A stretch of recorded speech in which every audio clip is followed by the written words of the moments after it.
Welcome to the first Zoom mini reunion for Stanford's class of 1955. I'm Marge Hunneke Blaine, and I'm hosting the group today. Get comfortable while the group gathers.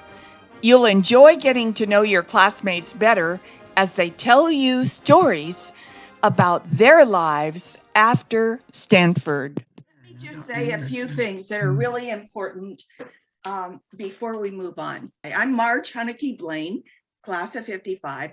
Welcome to the first Zoom mini reunion for our class. But before we start, let's remember Tony Thompson, who passed away last September. And there's Tony's picture. If you all remember Tony from the reunions. Oh, could you forget Tony? Yeah. I don't Tony and I know Tony him, and but I- we all look so different. Yeah. Tony and I talked a week before he died about a Zoom mini reunion being a great way for our class members to get together. So here we go, Tony. We wish you were sit here, back so you can see it? but Can we're you going to see it? do our best without you. Okay. I wanted to say special thanks to those who have held us together. Mike Arnstein, our class correspondent for the Stanford magazine, all these years. Thank you, Mike. Thanks to Peter Bing for making our last class reunion so special. Peter sends his best wishes to you and regrets that he can't be here today. And I've got to say thank you to Chuck. Thank you, Chuck Stockholm and Dave Bragg. Dave's going to join us later. He was at a meeting. And No, Sally, we're here. Sally, He's here. okay, I remember great. him. And Sally Baumgardner of the recent reunion committees. They've done a great job in the reunions that we've had, especially in the last few years. And John Matthews, John, are you here? John Matthews, he's been a perennial reunion committee participant in the past. So we didn't all know each other at Stanford, but it's never too late because after all, we shared a lot of things. We all roamed the halls of Encina and Branner and Robley, and we walked the quad, Lagunitas. and we sat through Western Civ at Nemod. We grabbed coffee at the Union, and we went to Lake Log for water fun in the spring and the bonfire in the fall. And we heard the carillon measure the hours of our days at Stanford. And so now it's time for us to get to know each other better. And I'll start, and then I'll be quiet, I promise you. I was Marge Hunneke, and I married Terry Blaine, class of 53, after graduation. After a few years, we moved back to Menlo Park near Stanford, built a home, and we raised our 3 children, Tim, Greg, and Connie. In 1971, Terry and I started a property management company, and we still work there today.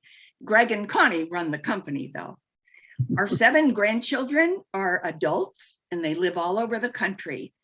And this is a picture of our family that was taken last summer. So now I've shared a brief synopsis of 65 years with you. Now it's your turn, and I'll ask each of you, starting with Mike Adams, to tell us about your life after Stanford. Can you hear me? Yes. Okay. I was at Stanford for 2 years and left, so I unfortunately did not meet as many people as I might have. But anyway, I left Stanford, joined the Air Force, flew fighters with the Air Force, spent 2 years in Japan and Korea, came back for another 6 to 9 months, flew in New Mexico. I got out of the Air Force in early 58, went back to Yosemite where I taught skiing. And I entered Fresno State to get a degree. I met a young lady and we decided to get married, and I decided I ought to do something legitimate. So I applied to medical school, and we went we were married in 62. We went to Washington University in St. Louis for 4 years of medical school. I re-entered the Air Force as an intern at Andrews Air Force Base in just outside Washington, DC, and went to the flight surgeon school. And then we as a family, by then we had 2 kids, went to Germany for 3 wonderful years, living in Germany. I continued to fly as a pilot while I was in, but in 1971, I decided it was time to do something different. I got out of the Air Force, came back to Fresno, and entered a residency in internal medicine. I've completed that and practiced medicine in Fresno for 25 years, retired in 2000, 2001. And I more recently moved over to the Carmel area, and I'm enjoying retirement. We have 2 kids that are functioning well, and we're enjoying life. Mike Arnstein, you're next. I defer. No. Yeah, well, I mean, I'll come back. I would rather talk about all you people. I mean, I don't know where Vern went. Is he still there? Vern was a major general in the Air Force and a doctor and the head of everything. He was fantastic. And so at the end, maybe I could get a chance to say something Okay. about class notes. Okay. All right. And just so you know, that I don't forget Tony, here's his bow tie. I don't know if you can see it, but that's his bow tie. Okay, I got a Mike. call this morning or an email from Jim Tewksbury, a friend of his from Little Compton, Rhode Island, I guess. And he told me that that Tony, that when the Tony's thing where they had a memorial for him, his Jim's son made a flag that they hoisted on the flagpole, which was a flag on a piece of cloth with a bow tie, a huge bow tie across the center of it. So Tony's with us all the way, that's for sure. And as far as I'm concerned, I've had a great life. I've had more fun than anybody human being deserves to have. I've done a lot of things that I am proud of, and I'll share them with you, but not verbatim, not, I won't give you a biography unless you ask. But so that's about it. Sally Baumgardner. Okay, I'm here. I've not prepared an organized statement or anything, but after Stanford, I married Henry Baumgartner, and we were married for a lot of years, had a lot of adventures, and my accomplishments really were on the home front, raising 4 kids and having always dogs and horses and horse shows to attend. So that was really fun. When Henry retired, okay, back to Henry. He started out with Arthur Anderson in San Francisco, then ended up going off with 3 other young men and founding a company called ILC. He stuck with that for quite a few years. When he retired, we moved to Carmel, where he passed away about 5 years ago. And I thought seriously of going back to the Bay Area. But then looking around me in Carmel, how can you leave this place? So I decided as recently as last Christmas that I was going to stay on in our home in Carmel with my dog. Keep in touch with a lot of people from Stanford. Tony was a very good friend. I have a bow tie right here on a figurine. And he used to call probably once a week. So we kept in close touch, and he never ran out of ideas. I wish Peter were on this showing we're having, Peter Bing, because he did so much for our class, for Stanford, and he's even talking about another reunion. I hope we do it. Good to see you all, meet a lot of you that I didn't know, and I'm going to sign out. Thank you, Sally. Thank you. I'm going to say Dave and Marcy. Marcia. Marcia, Sorry. that's all right. No, it's not. So we are both veterans of the same class of 55 that we left after 55, got married.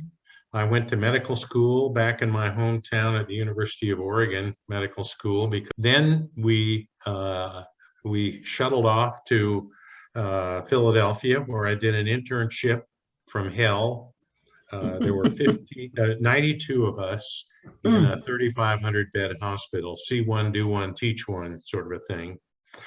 Then to Bavaria for 2 years in the service, back to New York City for residency in radiology at Columbia Presbyterian Medical Center, where I stayed on the staff, the faculty for a year, and then bounced down to Cornell, where I was lofted into the position of vice chairman of radiology, not even having passed my boards. And then a year after that to chairman of Memorial Sloan Kettering Cancer Center, where I got the bug of cancer, which remained through my professional career. Couldn't stand commuting in New York City, wanted to go back west, and found a job at the University of Utah Medical Center.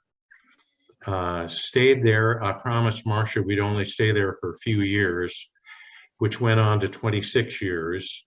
We had a glorious time, not only there, but traveling the world.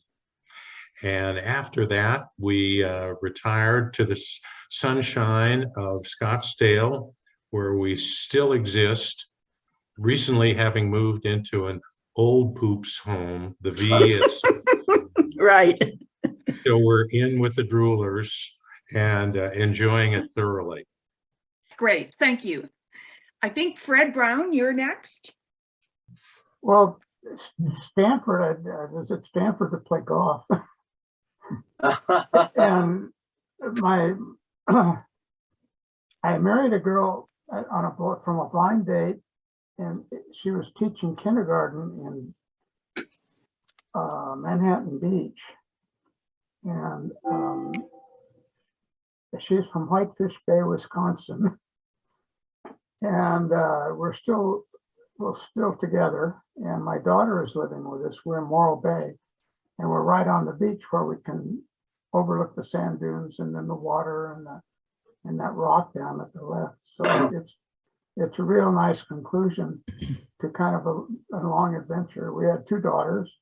They each had 3 children, and now there's a great-granddaughter, great-grandson and great-granddaughter from one of them. So that's getting produced. So golf, so when I left school, golf really became the highlight of what I was doing. My occupation was a manufacturer's representative in instrumentation and controls and things like that, and valves. But on the other hand, I was playing a lot of golf. I went on the tour twice as an amateur. And once I played in the US Open and made the cut, played 4 rounds, and then went over and played in the British Open the next year. And so I really had an interesting time. And then at the end, after I retired, we were traveling around playing in world senior events, like international seniors and world seniors. And I won a few of those, but I haven't played golf for over 15 years. Fred, tell them about your chess. Oh, yeah. When I got up here, this woman asked me to help her with chess at a local school. And so I started doing it, and then she left, and I got involved in creating and running chess clubs at the local grammar schools. And I was counting them today. There were about 8 total. Wow. And I'm not that good a chess player, but all of a sudden when I started creating these really good chess players. And it was exciting, it was fun. And just before the epidemic, our chess club from just behind where we live won the county championship. And so that was a lot of fun. Thank you very much, Fred. And Vern, your turn. Okay, thank you. I'm Vern Chong, but as an aside, Mike Adams, before he retired, was my sister's internal medicine physician in Fresno. And also, I used to run into Mike when we'd go to the Surgeon General's conference when I was in the Air Force. And also with Mike Arnstein, we stay in touch by email. So I stay in touch with both the two Mikes, but that's just an aside now. At Stanford, several of us were in the class, but then we applied to medical school during our junior year, and Stanford opened up the medical school to 3-year students rather than having to go 4 years and get a degree. So there are many of us in the class of 55 that were in the medical school class of 58. So we had to move from Stanford, where the medical school was initially, and used to be a lot of classes in the old anatomy building, which I don't think is there anymore. Moved up to San Francisco, up near Pacific Heights in the old Stanford Lane Hospital. So we finished up there and came back to the campus for graduation ceremonies in 1958. After that, I interned at the Fresno County Hospital. I don't know, Mike Adams, if you did your residency there when it became County Medical Center, but anyway, I did my general surgery training there also. And when I completed my surgery training, I decided to volunteer for the Army. Now, interestingly enough, I'd always been drafted 3 times out of Stanford, both undergrad and medical school. And I guess you can say I was a draft dodger, but anyway, I volunteered for the Army. The Army didn't need surgeons, which was interesting. And they referred me to the Air Force, which I went ahead and decided to take care of the 2-year draft obligation. Interestingly enough, I guess I wasn't smart enough and I stayed for 31 years. However, during those 31 years, I practiced as well as moved up the chain of command, and thankfully served at various levels of command. And my last assignment was in Germany as the command surgeon for the headquarters of the United States European Command in Stuttgart, Germany, which was a very nice assignment. So, and then after that, I almost retired in San Antonio, Texas. However, the VA was reorganizing, so I was offered a job there as a what's so-called network director, and I was the director, or basically the CEO of 7 hospitals and a whole series of outpatient clinics. So I was with the VA for 8 years. All our children were here in California, so, and we didn't get to see the grandchildren very often. So we moved back to California. We lived in a community of Del Webb, of Sun City, Lincoln Hills, up in Lincoln, California, near Sacramento. But now we currently live in Paradise Valley Estates, which is a so-called Old Coots place, just like Big Bragg, I guess. And we've been here 6 years now, but we still try to maintain contact with various classmates from high school, as well as the class of 55. And like I say, notably the 2 Mikes here. But that's my long and short story. Oh, thank you, Vern. That's great. Hey, I see Lois McConnell, Lois Crow. I recognized you. My God, I can't believe it. I didn't have to look at the name. It's like, yeah, that's her. Lois, go for it. Yeah, after Stanford, I started graduate school at UCLA. I was a biology major at Stanford, and then I did the same thing at UCLA. After a year in graduate school, I got married, and I managed to finish my master's degree. And for several years after that, I taught school basically, and had two more children, or three children altogether. And in 1967, I had a chance to start back graduate school at UC Davis, which I did, and I've been in Davis ever since. I finished my degree and remarried, and was able to eventually work with my husband in research, which we did for 20 years, and had a great time, traveled a lot, 3 children, 6 grandchildren, and 11 great-grandchildren. So you see, they keep multiplying, don't they? Yes. They live all over the United States, all over North America, actually. So we have done a lot of traveling. After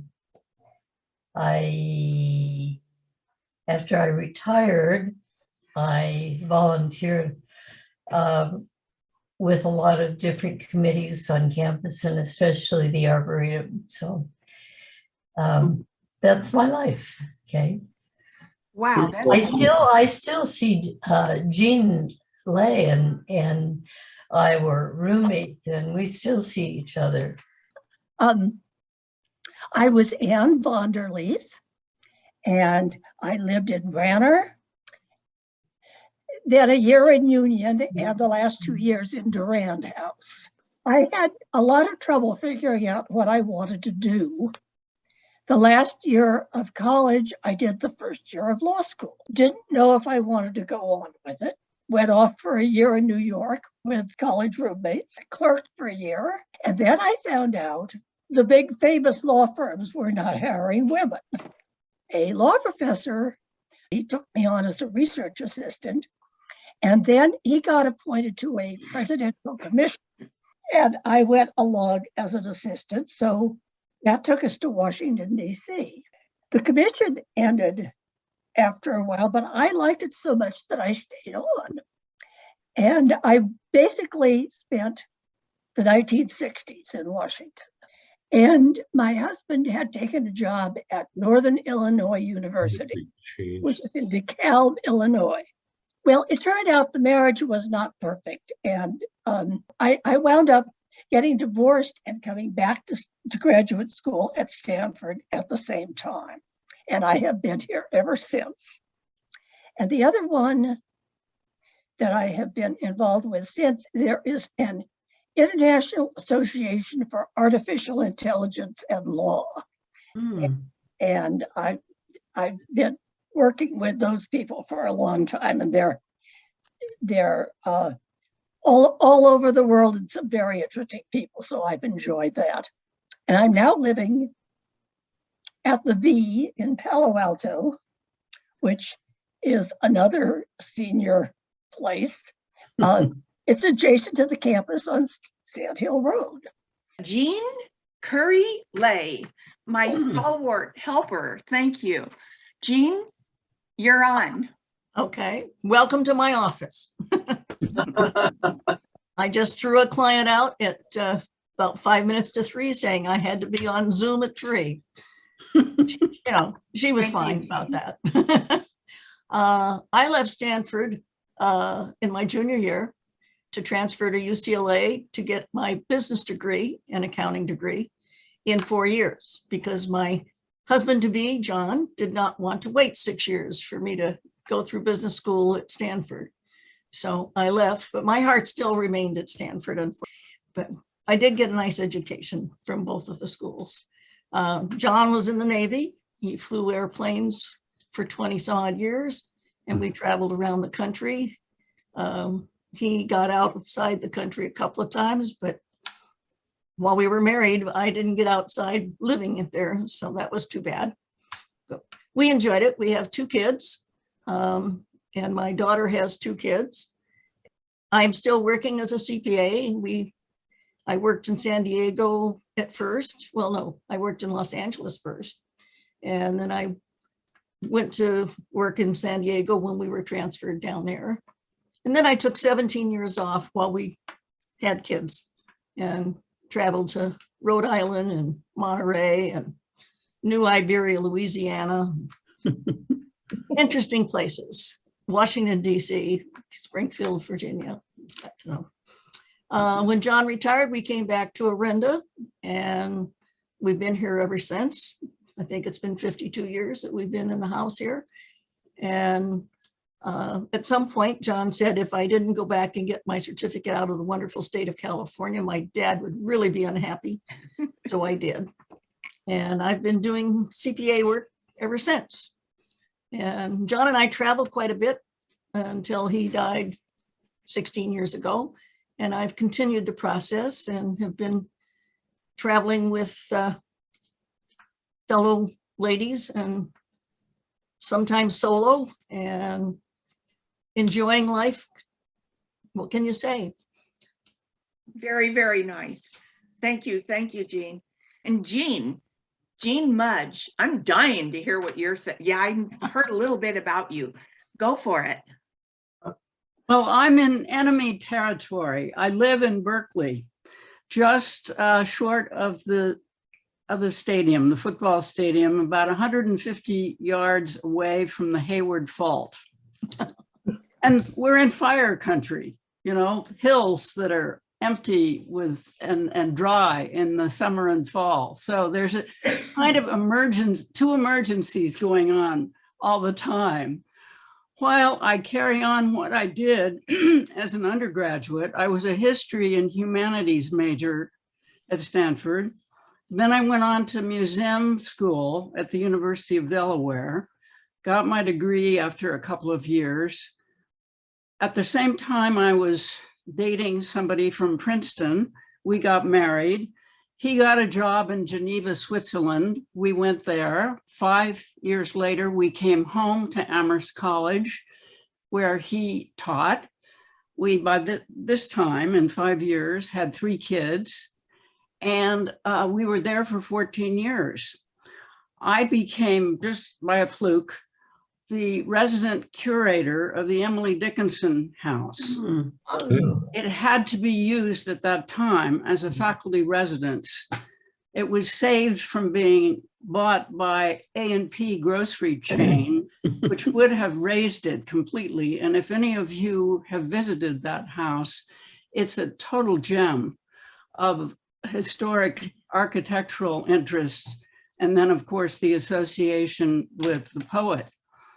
Well, then after 14 years of living in kind of a increasing glass house, I was very happy when my husband was offered a job at the University of Chicago.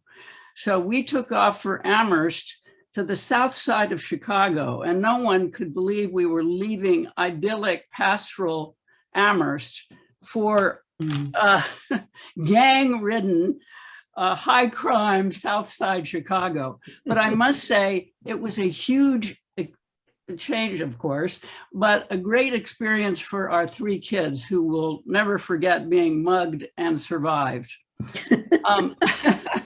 We were mugged as well. But that was all part of living there. Then my husband was offered a job out here at Berkeley. So we've actually lived here longer than any other place. And I have continued doing what I did at Stanford, which was writing nonfiction and making documentary films. And I've just produced a film about superbugs with my filmmaker's son, middle child, called Beating Superbugs, Can We Win? and you would ask, how can you have produced a film that is in the sciences when you're in the humanities? And I will only say that you have to tell a story about anything. And I just had to read a lot and find out some interesting people. And so that's how that came together. If you're interested in seeing it, it's on YouTube. So here I am enjoying life. I still play tennis, doubles, of course. And I'm enjoying Tai Chi. Maybe some others of you are doing that. And in the hills, just out my front door, are wonderful hikes. And I just feel extremely, extremely lucky for all kinds of reasons. I had a wonderful marriage. My husband died 12 years ago. I think of him fondly. He taught me so much. We were sort of, I was West Coast, he was East Coast, and that combination worked really well, and especially when he moved out here. And he became utterly devoted to the West Coast. I have now 4 grandchildren, and all of them were together with my other kids here at Christmas. We went down to Carmel, where my parents lived. My dad had been commanding general at Fort Ord. I don't know if any of you knew that when we were undergrads, but in any case, Fort Ord doesn't exist, I'm sure you know. And even the name barely exists. But of course, the landscape is still there. And I enjoyed this Christmas trip down to Carmel. It was really quite a sentimental journey, as is this reunion. I mean, my goodness, aren't we lucky that we're all alive and bumping around? Yeah. Thank you. Thank you very, very much. I can't wait to hear more about your movies and your films. I want to look at them on YouTube. I think we skipped down, and let me know if I'm wrong, to Art Stauffer. All that way down. Huh? Yeah. Well, I've had a great life. It's been a wonderful life. Graduated from Stanford with you guys in civil engineering. I worked for about 4 months and didn't like it in civil engineering for Douglas Aircraft. Never got away from a Frieden calculator. So I decided to join the Navy. I was in the Navy for 4 years through OCS. It was interesting. I was on a big, a very large tanker, ocean-going tanker. When I went on, they made me chief engineer, and it took me about 4 months to find the engine room. So I learned a lot on how to depend on people that worked for you. Came back and re-met, married a friend, a high school friend from Beverly Hills, Peggy Albin. We'd gone to high school together. She convinced me, since I didn't know what to do, to go back to business school at Stanford. So I did that and graduated. She was teaching. I still had a little money left over from being in the Navy. And so we decided to travel. The problem was that she wanted to go to Europe and I wanted to go to Asia. So we compromised and went around the world for 7 months. Wow. 7 months. We traveled pretty cheaply. We got into some scrapes in Afghanistan and in Syria, but otherwise we came back. Unfortunately, we had thought we could do it on $5 a day. We couldn't. So we went to India and had to borrow some money from my mother. My mother said she wouldn't give me any money unless I had a job. And I just had one opportunity, and that was a GE marketing training program. So I called from India and took that job, even though we had both sworn we would never leave leave California. And this meant traveling. Anyway, got back, as I said, we had no money. We had one little red Volkswagen.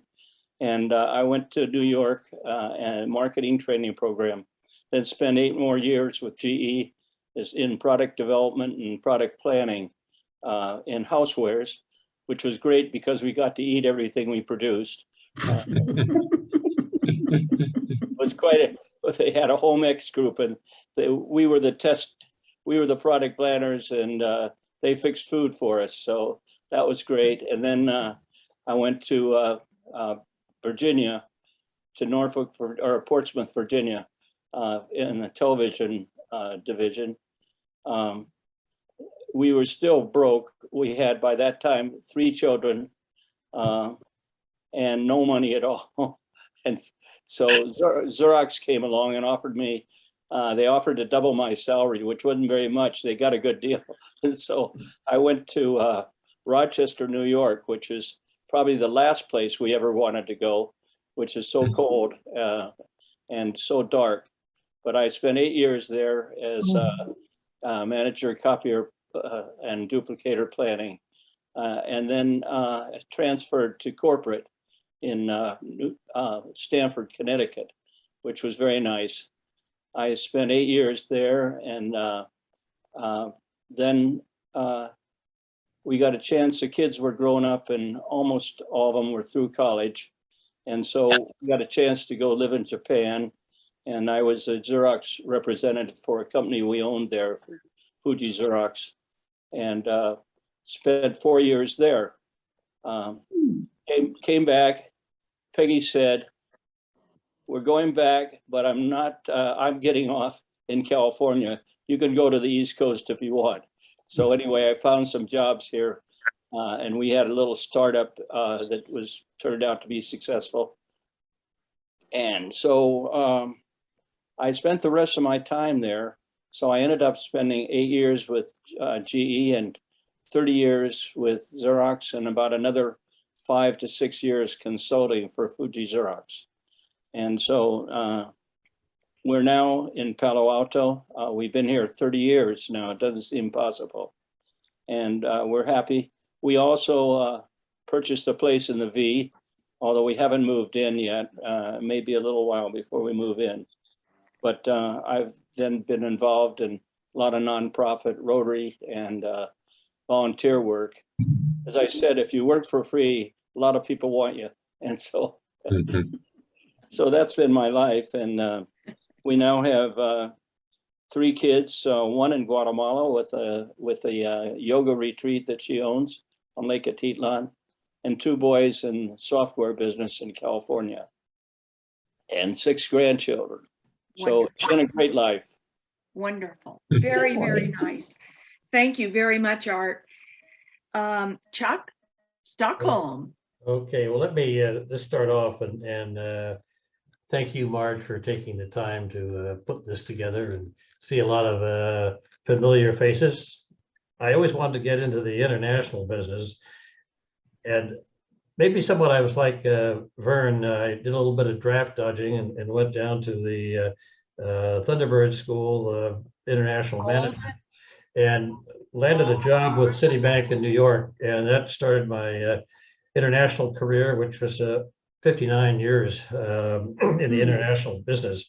I ended up being vice chairman of Citibank International, and after 8 years in that job, I decided I want to live in California versus New York, or get back to California. And I came back in the 70s, and I stayed in the international business with a couple large financial institutions. So as I say, I didn't retire until I was 80 years old, and I enjoyed every minute of it. There were some great international experiences that I loved, meeting people that I would never normally be able to associate with. I had a couple of unusual things. I was on the first Fulbright Commission in Malaysia. I was the only American on that. The rest of them were from Malaysia. And I was also on the board of, for about 10 years, of one of the largest life insurance companies, or I'm sorry, casualty companies in Japan. It was one of their subsidiaries. They met in Tokyo 4 times a year, and I was the only non-Japanese member, and the the meetings were all in Japanese, so there were some interesting stories that came out of that. It was a lot of fun. But I stayed in the corporate world all my careers. I think I said earlier, and I was lucky. I was on a couple. I was on 3 New York Stock Exchange companies boards and chairman of 2 of them, which gave me a lot of experience I never expected to have in life. So I'm very pleased. I couldn't be happier with the life I led. I still in touch with my friends from abroad, and many of those who I knew in the corporate world. And I was just very lucky. And having Stanford as part of your resume opens a lot of doors. And I think we're all fortunate in that Definitely instance. true. Thanks a lot. Definitely so. Oh, thank you, Chuck.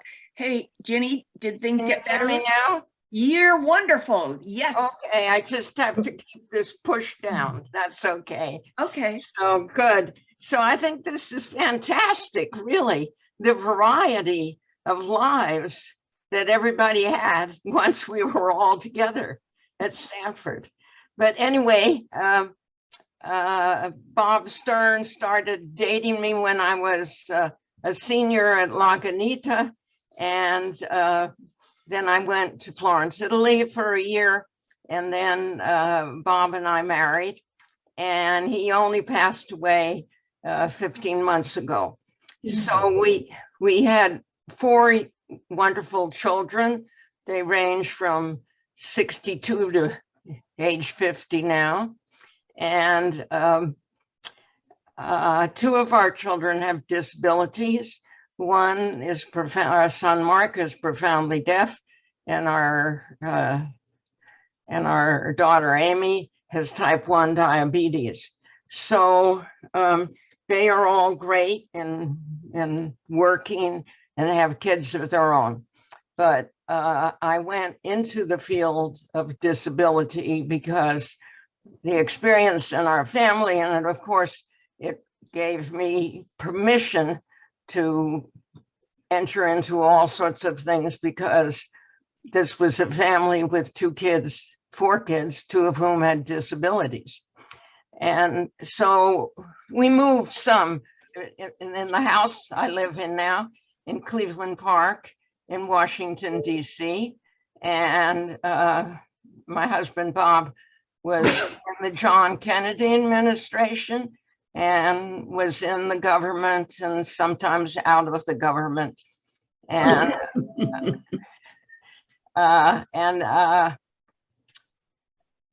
we used to have quite a few in DC from Stanford, but maybe not now. And Jean McClure Mudge was so good to get me in this group, because I'm one of, I think, 2 that isn't attached. Well, I have a lot of family in California, but as a family, we never lived in California.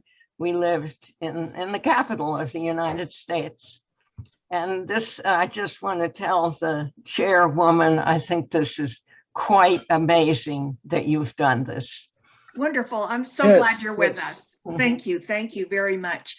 Mary Carroll, my old buddy from Branner. Go for it. There's so few of us left, Marge. Well, I married a Stanford graduate. He was 2 years, he was 20 when he graduated. And our oldest son went to Stanford, and he graduated when he was 20 because he wanted to move on with his life. And so I feel as though I'm the dummy of the family. But I have the sense of humor, so I can handle that one. We've been married 67 years. I can't believe it. You know, you'll remember my old friends called me MK. When I met John, he said, I can't date somebody by their initials. Your name is Mary Carroll. And I have never forgotten it. So I have to go by Mary Carroll, except for my before John friends. You'll always be MK to me. Marge, you see, this resonates with me too. I married John, as I say, he went to flight school, became a Navy pilot. And so he thought he was going to be stationed after he got his wings up in Northern California so I could continue and finish my senior year at Stanford. And I'd gone for 3.5 years there. Anyhow, it didn't work. He was stationed in Miramar in San Diego. And I hate to say it, but I did go to San Diego State. It was not the University of San Diego in those days. In fact, it's not now, but, and we were very blessed with our first child 1 year after we were married, and he came to my graduation, which is kind of a rarity, particularly in those days. Anyway, we've had a great life. I married a sailor. I was a swimmer, and I even lifeguarded the swim club at Stanford so I could go to Europe with another fellow Stanfordite on our own without any other problems. You know, you didn't do things like that in those days. Young women, particularly American young women, did not go to Europe alone. But Pat and I were very, very different. We knew we could manage, and our language skills were a lot better then too. Anyway, I came home and turned out it was fine. But as I say, I went back to school because I'd promised my family I would finish college, and I did. From then on, we had all kinds of interesting things happen to us. In 1980, as I say, I married a sailor, a small boat sailor and a big boat sailor. 1980, John said to me, how about going for a cruise? And I said, great. So we bought a 40-foot sailboat. We interviewed people that we thought would work with us because according to our insurance agent, we were supposed to have 3 people on board. None of them wanted to hold 2.5-hour watches. They didn't want to eat out of cans after 4 days. They didn't want to carry water, carry ice, and, you know, this kind of thing. And so we said, we're out of here. So we really quickly sneaked out of town, set sail from Balboa Yacht Club, went down the coast of Mexico for 3 months, and then on to the South Pacific. And we went through most of the islands down there, which were great at that time, Tonga, and finally Niue and Fiji. Fiji was our turnaround because you go according to the weather. So we started back thinking, I looked at the cruising kitty and I said, you know, one of us has got to get a job. So we went back to the Samoas. Well, there's American Samoa and then Samoa. And American Samoa is not our cup of tea. And the Samoans themselves are lovely people, but you don't employ haoles. Well, it turned out we ended up in Hawaii. We fell in love with Hawaii, and believe it or not, I got a job with the Outrigger Hotels to train travel agents. Now, if you'll remember, Richard Kelly, didn't even recognize me, although I had gone out with him one time at Stanford, and I thought he was really dull. I hope he's not online today. But anyway, I stayed with them for quite a while and, you know, keyed up my senses about traveling, and we decided we'd take off in 1990 again. And this time we were going to go to the East Coast. We bought a boat and we sailed up and down, depending on the weather, up in New England in the summer and down into the Caribbean in the winter. And our favorite place really was Trinidad. Trinidad was so open, and we just felt part of the whole scene. We were very lucky. We took the overnight sail to Venezuela. And in those days, Venezuela was a fantastic place to visit. We were there for 3 months. So anyway, we went back. And from then on, we have traveled so independently. We love to go and meet people.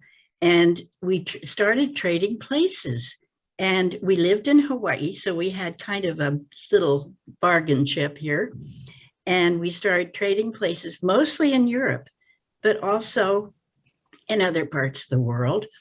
And we loved it. We would trade a place for 3 weeks, and we wanted a simple place. We did not want a country estate. We wanted the Paris pad, for instance, which we got one time. It was so tiny, it was tinier than our dorm room. I think it's my dorm room at Stanford.